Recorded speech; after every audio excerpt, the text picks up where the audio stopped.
ଅନେକ ଶୁଭେଚ୍ଛା ଏବଂ ନମସ୍କାର। ସତରେ ସ୍ୱାମୀ ବିବେକାନନ୍ଦଙ୍କର କଥା ମନେ ପଡ଼େ ଯେତେବେଳେ ଆମେ ନିଜ ଭାଗ୍ୟ ବିଷୟରେ ଭାବି ନିଜକୁ ନିନ୍ଦା କରୁ। ସେ କହିଥିଲେ ୱି ରିପ୍ ହ୍ୱାଟ୍ ୱି ସୋ। ଯଦି ଭଲ ଭାବରେ ଗଛ ଲଗେଇବା ଫଳ କ'ଣ ମିଳିବନି? ଫଳ ମିଳିବା ପୂର୍ବରୁ ଆମକୁ ନିଶ୍ଚିତ ଭାବରେ ଯତ୍ନବାନ ହେବାକୁ ପଡ଼ିବ। କେମିତି ଗଛ ବଢ଼ିବ, କ'ଣ ସାର ଇତ୍ୟାଦି ଦେଲେ, ମାନେ ଗଛ ଇତ୍ୟାଦିର ସାର, ପ୍ରାକୃତିକ ସାର ଇତ୍ୟାଦି ଦେଲେ ସେ ବଢ଼ିବ, ସେ ବିଷୟ ଆମେ ଚିନ୍ତା କରିବା। ସୁରକ୍ଷା କେମିତି ହେବ ତାହା ବି ଦେଖିବା। ନିଶ୍ଚିତ ଭାବରେ ଭଲ ଫଳ ପାଇବା। ଆମେ କର୍ମକୁ ଦେଖିବା, ଏମିତି ନିନ୍ଦା କରିବା ନାହିଁ।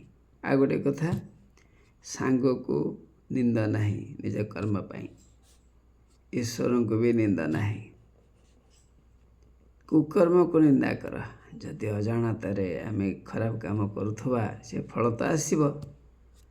ନିଜକୁ ସଂଶୋଧନ କର, ରେକ୍ଟିଫାଇ ୟୋର ସେଲ୍ଫ।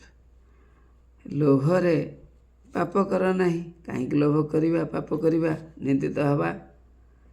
ଆଉ ଶ୍ରଦ୍ଧା ରଖ ସବୁବେଳେ।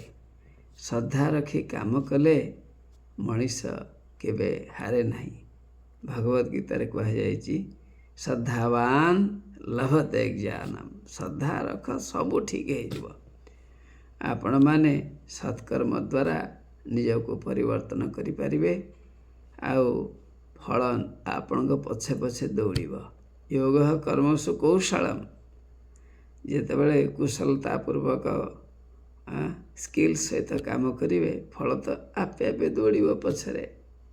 ସତ୍କର୍ମ କରନ୍ତୁ, ବୁଦ୍ଧିମତା ସହିତ ବୁଦ୍ଧି ଲଗାଇ ସତ୍କର୍ମ କରନ୍ତୁ, ଫଳ ନିଶ୍ଚିତ ଆସିବ। ଏହା ସ୍ୱାମୀ ବିବେକାନନ୍ଦଙ୍କର ବାଣୀ। ସେ କହିଥିଲେ ଗୋଟେ ଡଙ୍ଗା ଦେଖୁନ କେମିତି ଭାବରେ ପାଲଟା ଟାଣି ଦେଇଛି ଆଉ ଯାଉଛି। ଖୁବ୍ ଜୋରେ ପବନ ଆସିବ ଯେତେବେଳେ, ସେ ଯେଉଁ ବାଟକୁ ଚାହୁଁଥିବ, ଯଦି ପାଲଟା ଟଣା ହେଇଛି, ପବନ ତାକୁ ପେଲି ପେଲି ପେଲି ପେଲି ନେଇଯିବ। ଅର୍ଥାତ୍ ଜୀବନ ଗୋଟେ ଡଙ୍ଗା। ଏଇ ଡଙ୍ଗାରେ ଯଦି ଆମେ ଭଲରେ ପାଲ ଟାଣି ବସିଥିବା, ଆମକୁ ପ୍ରକୃତି ବି ସାହାଯ୍ୟ କରିବ। ଧନ୍ୟବାଦ, ନମସ୍କାର।